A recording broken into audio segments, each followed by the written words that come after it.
Welcome to Donmar TV News Channel. A petition seeking to nullify presidential aspirant Ferdinand Bongbong Marcos Jr.'s Certificate of Nomination and Acceptance or CONA was filed by NCMF Commissioner Abubakar Mangelen yesterday. Mangelen introduced himself as the duly elected chairman of Partido Federal ng Pilipinas or PFP.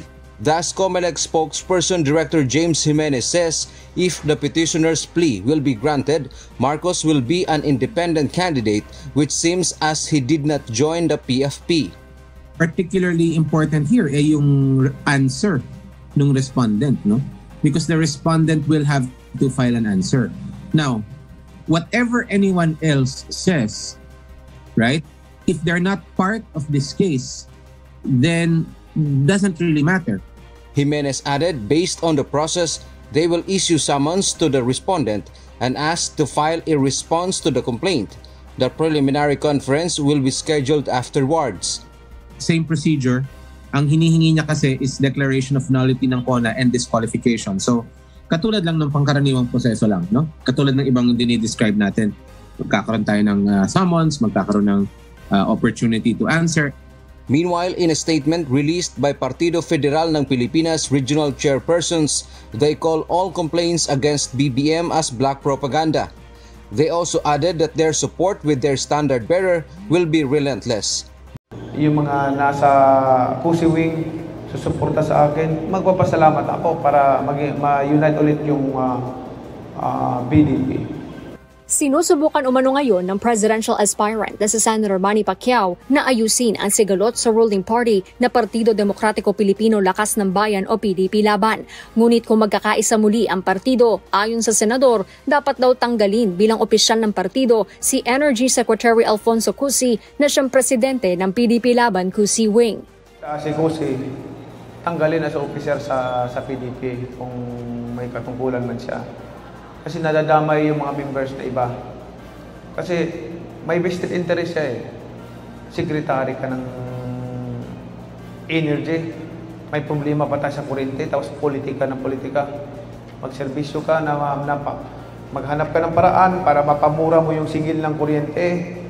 Wala pang tugon dito ang kalihim, pero sagot ni Attorney Melvin Matibag, Secretary General ng Cusi Faction, pagtuunan na lang daw ng pansin ni Pacquiao ang pagpapalakas sa kanyang kandidatura kaysa maghanap ng away sa hindi naman kandidato. Nanindigan si Matibag na nananatiling presidente ng PDP Laban si Cusi na inihalalان niya ng grupo na nasaksihan ni Pangulong Duterte bilang chairman ng partido. Buwelta pa ni Matibag, malinaw anya na wala sa lugar ang pahayag ni Pacquiao at hindi rin umano pinag-isipang maigi.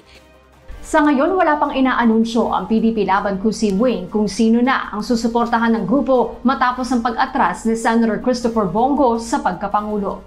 Mag-alala, wag po nating bigyan ng pansin itong mga ganitong paninira. Alam naman natin paninira lahat ng ito kay BBM because alam nila sa patas na laban, hindi sila mananalo kay BBM. Kaya gusto nilang ipakansila yung kanyang certificate of certificate of candidacy at gusto nila ipadiskwalipika kasi hindi nila kayang lumaban ng patas. Mahirap manalo sa isang eleksyon ang mga katunggaling ito kung wala talaga kayo sa puso ng bawat Pilipino. I'm sorry to say this, but si BBM ang nasa puso ng karamihan ng Pilipino. More than half of the electorate. Duterte, nagkandara pa na ibulgar sa media na eto may certification ng korte na there is no record on file of the compliance of payment or satisfaction of the decision of the Regional Trial Court and the Court of Appeals. So, ang ibig pong sabihin, wala pong record doon sa kanila, but it does not mean, mga kababayan, na hindi binayaran ni BBM. Malinaw po yan, ha? Ang sinabi lang, the certification, linawin natin, ang certification ng korte ay sinabi lang, wala pong record dito sa amin na nag-comply o nagbayad si BBM sa ipinataw na multa sa kanya ng korte. Walang record sa kanila. Pero hindi ibig sabihin, lilinawin ko ulit, hindi ibig sabihin na hindi nagbayad si BBM. As a matter of fact, kung tingnan po natin ang desisyon ng Court of Appeals, dalawang bahagi yun. At actually tatlo. Una, pinakawalang sala po siya sa paratang ng tax evasion at malinaw naman po ang sinabi ng Court of Appeals Ulitin ko lang ito ha, kasi ito paulit-ulit na binalik-balik ni Justice Carpio. Justice pa naman po kayo ng Supreme Court. Bakit po ninyo pinagdikdikan at dinidiin si BBM doon sa tax evasion? Malinaw naman po ang sinabi ng Court of Appeals. Ang sabi ng Court of Appeals, tax deficiency ito. Okay? What is established by the evidence is tax deficiency. Ang ibig pong sabihin, mga kababayan, ng tax deficiency, nagbayad si BBM pero kulang.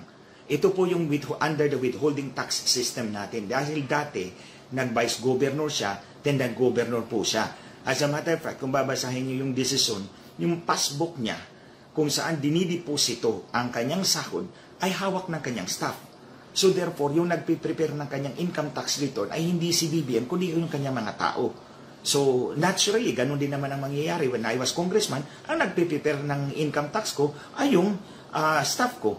So I suppose, in the regular course of business, in the regular performance of their duty, nag-file sila ng ITR. Kaya nga ako, duda ko, na baka hinugot yung ITR ni BBM ng 3 taon para ipakita na wala siyang i-file at makasuhan as part of the harassment of the Marcoses at the time in 1991. So, hindi talaga ako naniniwala na hindi nag-file yung staff ni BBM dyan when he was governor. Imagine, governor yan at hindi ka mag-file. Tauhan ka ng governor, ikaw ang pinagkatiwalaan, nandyan pa sa iyo ang passbook at hindi ka nag-file. It's not logical. I would suppose that in the regular performance of the duty of that public employee, nag-file siya ng ITR para sa kanyang boss. So yun nga lang, because at that time, mainit ang mga Marcoses, 1991, gustong pinag-initan talaga ng gusto, baka hinugot yung 3 at para mayroong basihan para kasuhan siya. Pero malinaw ang sinabi ng Court of Appeals. Deficiency tax ang pinag-uusapan natin. So under the withholding tax system, alam po ito ng ating mga kababayan na sumasahod sa gobyerno o sa pribadong sektor. Di po ba? Ang sahod po ninyo ay kinakaltasan na ng withholding tax. So kinakaltasan, kinukompute yan. Kinukompute natin yan based po sa inyong allowable deductions. Yung mga dependents po ninyo, kinukompute yan. Ilang dependents ang allowable sa inyo, magkano ang allowable deductions. So, after that, kakaltasin yung withholding tax, yung matatanggap nyo, net of withholding tax na po yan. So, ganun din ang nangyari kay BBM. So, hindi po mangyari na tax evasion yun, yung deficiency. Ang ibig sabihin ng deficiency, kulang. Kasi in this case po kay BBM, hindi po siya ang nag-file na ng kanyang ITR. Ang Commissioner on Internal Revenue na ang nag-file ng kanyang ITR. So, ang Commissioner on Internal Revenue na ang nag-compute kung magkano ang allowable deductions and then lumabas merong deficiency. Pero hindi po yan tax evasion. Kasi ang tax evasion ay may tax deficiency. Ito yung sinabi kong 3 elements. Tax deficiency. Pangalawa, willful. Pangatlo, may intent to evade or defeat the tax. Wala pong intent to evade or defeat the tax kasi nagbayad nga po si BBM. Kaso nga lang, kulang according to the computation of the Commissioner on Internal Revenue. Now, ang sabi ng Court of Appeals, pinadala nyo yung assessment, dapat may assessment yan. Ipapadala mo doon kay BBM. Okay, pinadala ninyo doon sa kanyang caretaker sa bahay nila dyan sa Mandaluyong. Ang problema, wala pa si BBM dito at that time. Nasa ibang bansa pa siya. Pagdating niya rito, there was no sufficient time for him to contest or question the tax assessment of the BIR. Kinasuhan na lang siya kaagad. Kaya nga, nagmumukha talagang harassment suit ito. So, yun. Sabi po ng Court of Appeals, walang tax evasion dyan. And I agree. We agree na walang tax evasion dyan. And there is no moral turpitude. So, dito tayo sa pangalawang sinabi ng Korte. Bayaran mo yung tax deficiency. No, sabi ng Court of Appeals, Bongbong, bayaran mo yung tax deficiency mo. Okay. So, it appears now na meron pong lumabas dyan sa social media yung resibo mula sa Land Bank of the Philippines. Okay, o yung official receipt ng Land Bank sa pangalan po ni BBM, siya po ang payor. At binayaran po niya 67,137 pesos and 27 centavos. Ito po yung tax deficiency na binayaran ni BBM. And sumulat po yung kanyang abogado doon sa Bureau of Internal Revenue Head Office. Kasi doon nga sila magbabayad. Yung tax deficiency doon babayaran sa BIR, hindi sa korte. Malinaw yan. Pero ito malinaw ha, sinabi nila, ito, nagbayad na kami ng 67,137 pesos and 27 centavos as full, complete satisfaction of our clients' tax liabilities. So settled na po yan. So ito, anong ginawa nitong mga petitioner na ito? Pumunta sa korte, humingi ng record, alam nilang wala. Posibleng nawala o hindi talaga na umabot doon sa kanila yung record. Hindi umabot sa korte yung record. O posible, hinugot na naman yung dokumento at nawala. So, in that case, kung hinugot yan para pagmumukhang walang record, then somebody has to be charged with infidelity in the custody of documents. Kung sino ang may custody ng record, ang custodian ng record niyan, o kung nawala yan, meron nga pero nawala, and then you can be liable for infidelity in the custody of documents. It's a criminal offense. So, posibleng maraming nangyari, hindi umabot doon yung record. Hindi na-remand yung case, yung record sa lower court. Kaya paglabas, walang record. Pero ganito, ang bad faith ng mga petitioner na ito. In the first place, alam naman nila na meron ding yung deficiency taxes. Bakit hindi sila humingi sa Bureau of Internal Revenue? Okay? Bakit doon kayo sa korte na alam niyo kung posible wala nang record dumabot doon? Okay. To be exhaustive and to be in good faith na you are honest enough to the people, not only to yourselves, but also to BBM, tinanong din ninyo ang BIR.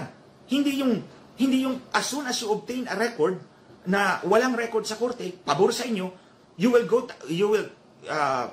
punta na kayo sa Rappler at ipakita na ninyo walang record. When in fact, you could have also verified doon sa BIR.